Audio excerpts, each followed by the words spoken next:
নারায়ে তাকবীর, নারায়ে তাকবীর। শুনেন, এই নারায়ে তাকবীর স্লোগান শুনলে হিন্দু দাদাদের ধুতি খুলে যায়। 500 বছরে নারায়ে তাকবীর আল্লাহু আকবার স্লোগান দিয়ে আমরা ভারত শাসন করেছি। মুসলমানরা 550 বছর ভারত শাসন করেছে, বাংলা শাসন করেছে। আজকে আমাদেরকে হুমকি দাও, অতীতকে মনে রাখো। বাংলার 18 কোটি মুসলমান আছে, সেনাবাহিনী লাগবে না। বাংলার 18 কোটি মানুষের মধ্যে অর্ধেক মানুষ যদি তোমাদের সামনে দাঁড়ায়, পালাবার পথ পাবে না। পাবে? হাজিরানে মজলিস, শেখ হাসিনা তোমাদের এজেন্ট ছিল। এই দেশের আমাদের সন্তানরা, আমাদের ছাত্র জনতা যখন তাকে আন্দোলন করে দেশ থেকে বিতাড়িত করে দিয়েছে, তখন বাবুদের মাথাটা গরম হয়ে গেছে যে বাংলাদেশ দখল করার যে ষড়যন্ত্র ছিল সেটা মাঠে মারা গেল। তো তোমাদের আমাদের একটা হাই কমিশন অফিস আছে দিল্লিতে। তো কলকাতার হিন্দুদের আর আগরতলার হিন্দুরা যেন কলকাতায় গিয়ে বাংলাদেশ থেকে ভিসা না নিতে হয় কষ্ট করে, এই জন্য আমরা কলকাতাতে আর আগরতলাতে 2টা ভিসা অফিস করেছি।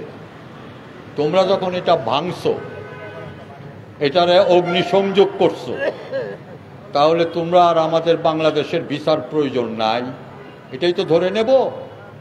তাহলে এই সরকারকে আমরা মুসলিম লীগের পক্ষ থেকে, এই দেশের তৌহিদি জনতার তরফ থেকে এই সরকারের কাছে বলছি যে আপনারা আগরতলা এবং কলকাতা থেকে আমাদের 2টা ভিসা অফিস প্রত্যাহার করে নিয়ে আসেন। বলেন ঠিক কিনা? এটাই আজকে তত্ত্বাবধায়ক সরকারের নৈতিক দায়িত্ব, যে জনগণের টাকা খরচ করে তোমাদের সুবিধার জন্য আমরা যে ভিসা অফিস করেছিলাম, তোমরা যখন এটা ভাঙচুর করেছো, আমরা সেখানে আর আমাদের অফিস রাখবো না। তুললে নিয়ে আসেন, আমাদের হাই কমিশন অফিস তো আছে দিল্লিতে, ওখানে গিয়ে ভিসা নিয়ে আসেন, আমাদের কোনো আপত্তি নাই।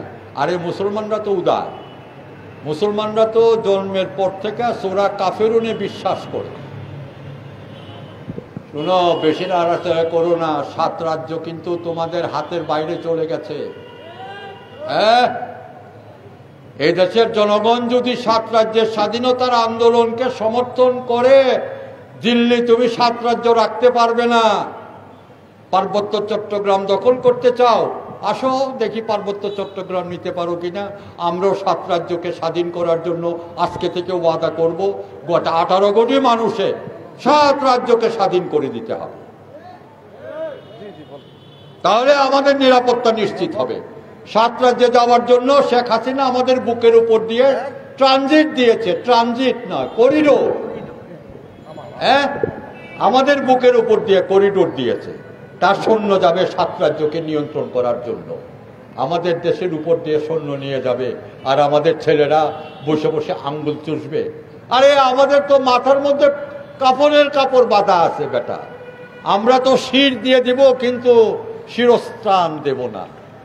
এটাই হলো মুসলমানদের চরিত্র বৈশিষ্ট্য। আজকে আমরা আপনাদের কাছে এসেছি, মুসলিম জাতিসত্তার চেতনা ব্যতীত ভারতীয় আগ্রাসনকে মোকাবেলা করা যাবে না। বাংলার মুসলমানরা যেদিন মুসলিম জাতিসত্তার, মুসলিম জাতীয়তাবাদের চেতনায় ঐক্যবদ্ধ হবে, তাহলে ভারত কেন, পৃথিবীর কোনো শক্তি বাংলাদেশের উপরে আধিপত্য স্থাপন করতে পারবে না। শুনেন, খ্রিস্টান বিশ্ব, অমুসলিম বিশ্ব অন্ধভাবে সমর্থন করছে কাকে? ইসরায়েলকে। ফিলিস্তিনি নারী পুরুষ শিশুর হাতে কোনো অস্ত্র নাই। 1948 সাল থেকে তারা স্বাধীনতার জন্য লড়াই করে যাচ্ছে। প্রতিদিন 300 থেকে 400 ফিলিস্তিনি মুসলমান নিহত হচ্ছে। বাংলাদেশে 18 কোটি মুসলমান, কত মারবে? স্বাধীনতা আমাদেরই হাতে থাকবে। আর যদি মনে করো তাহলে 7 রাজ্য নিয়েই বাংলাদেশ আরেকটি বিশাল ভূখণ্ডে পরিণত হবে। নাসর মিনাল্লাহ ওয়া ফাতহুল কারীম। বাংলাদেশ জিন্দাবাদ। ধন্যবাদ। আমাদের অনুষ্ঠানের সমাপনী প্রায়, এ পর্যায়ে বক্তব্য রাখার জন্য অনুরোধ করছি এক সময়কার তুখোড় ছাত্রনেতা, প্রায় শতবর্ষী রাজনৈতিক বয়স জনাব আব্দুল আজিজ হাওলাদার, আজকের অনুষ্ঠানের সভাপতি জনাব আব্দুল আজিজ হাওলাদার।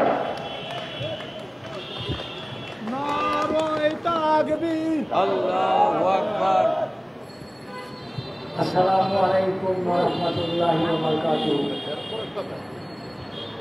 হাজিরানে মজলিস,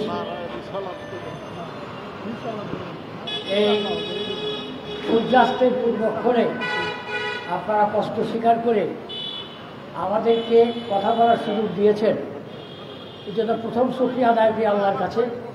এবং আপনাদের সকলকে আমি আমার নিজের তরফ থেকে এবং বাংলাদেশ মুসলিম লীগের পক্ষ থেকে আন্তরিকভাবে আপনাদের কাছে কৃতজ্ঞতা প্রকাশ করছি। আমাদের দলটা একসময় বিশাল বড় দল ছিল। এই দলের কর্মীরাই বাংলাদেশের নেতা হয়েছে। প্রথম শেখ মুজিবুর রহমান সাহেব বলেন, শেরে বাংলা একে ফজলুল হক বলেন, হুসেন শহীদ সোহরাওয়ার্দী বলেন, মৌলানা আব্দুল হামিদ খান ভাসানী বলেন, এমনকি শেখ মুজিবুর রহমান সাহেব এই দলের কর্মী ছিল। উনি জাতির পিতা। পার্থক্যের প্রবল কষাঘাতে আমরা অনেকটা দুর্বল হয়ে গেছি সত্য, কিন্তু আমাদের যে নৈতিক আদর্শ, যে চিন্তা চেতনা, ইসলাম এবং মুসলমানের খেদমত করার যে স্পৃহা, ইনশাল্লাহ এখনো অটুট আছে, ইনশাল্লাহ সামনে থাকবে। আমরা আপনাদের মাধ্যমে ভারতের যুদ্ধবিরোধী মনোভাব সম্পন্ন প্রধানমন্ত্রী নরেন্দ্র মোদী মহাশয়কে বিনয়ের সাথে অনুরোধ করছি, মুসলমানদের ইতিহাস যদি লেখাপড়া আপনি জানিয়ে থাকেন, জানেন 1000 মুসলমানের জন্য 11 জন মুসলমানের জন্য 1000 অমুসলিমের জন্য 11 জন ইমানদার মুসলমানই যথেষ্ট।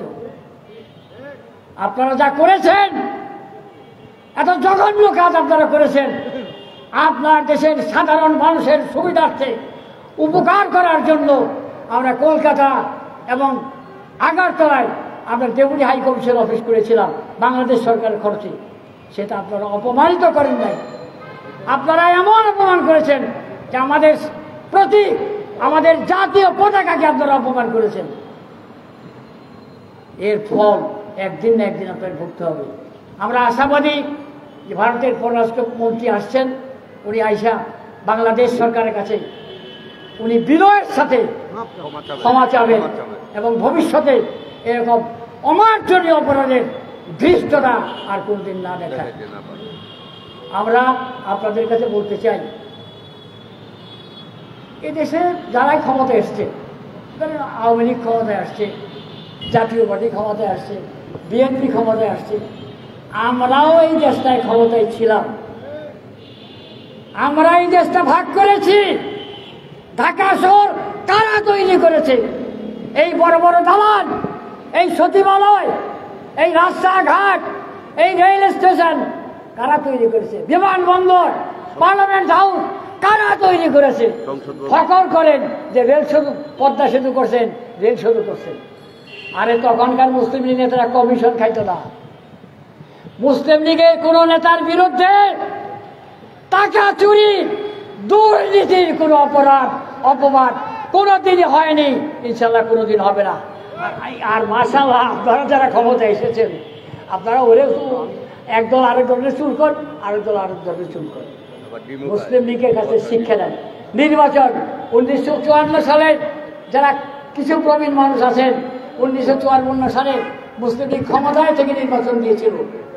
মাত্র 300 আসনের 7টি আসন পাইছে। নিরপেক্ষ কয় মুসলিম লীগ খাই দিয়েছে।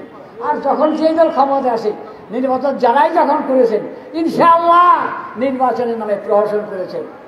আমরা বর্তমান এই ডক্টর ইউনূস সরকারের কাছে অনুরোধ করব, আগে দেশটাকে সুস্থ করেন, নির্বাচনের পরিবেশ তৈরি করেন, একটা সুস্থ নির্বাচনের ব্যবস্থা করুন। আমরা আপনাদের সকলকে বিনয়ের সাথে অনুরোধ করছি যে এই সরকারটি কারণ নির্বাচিত সরকার না বটে, কিন্তু এই সরকারটি ছিল না এলেই নয়, ইট ওয়াজ ইনএভিটেবল। এটা আল্লাহর তরফ থেকে সরকার আসছে আমাদের মঙ্গলের জন্য, আমাদের কল্যাণের জন্য, এই দেশের মানুষকে বাঁচানোর জন্য। আমরা এই সরকারের মধ্যে আস্থাশীল। আমরা সরকারকে বলবো কিছু অসুবিধা আছে, আপনারা গাফিলতি করবেন না। এখনো জিনিসপত্রের দাম মানুষের ক্রয় ক্ষমতার বাইরে। এটা পারেন না কমাইতে, আপনারা পারেন না কেন? এটা তো কৃত্রিম। আন্তরিকতার সাথে কাজ করেন, সাধারণ মানুষের সুযোগ সুবিধার ব্যবস্থা করেন। আমরা দোয়া করি দেশে শান্তি ফিরে আসুক, সুষ্ঠু নির্বাচন হোক, এবং এই মুহূর্ত পর্যন্ত আমরা সকল দেশের সকল রাজনৈতিক দলকে অস্থির না হয়ে, ধৈর্য হারা না হয়ে এই সংস্কার কাজ শেষ করার সুযোগ দিয়ে একটা সুষ্ঠু নির্বাচন ব্যবস্থা করুন। আল্লাহ আমাদের সহায় হন। আমিন। ওয়াখির দাওয়ানা আলহামদুলিল্লাহি রাব্বিল আলামিন। আসসালামু আলাইকুম ওয়া রাহমাতুল্লাহি ওয়া বারাকাতুহু। এখানে আমাদের আজকের অনুষ্ঠান সমাপ্তি ঘোষণা করছি। বাংলাদেশ মুসলিম লীগ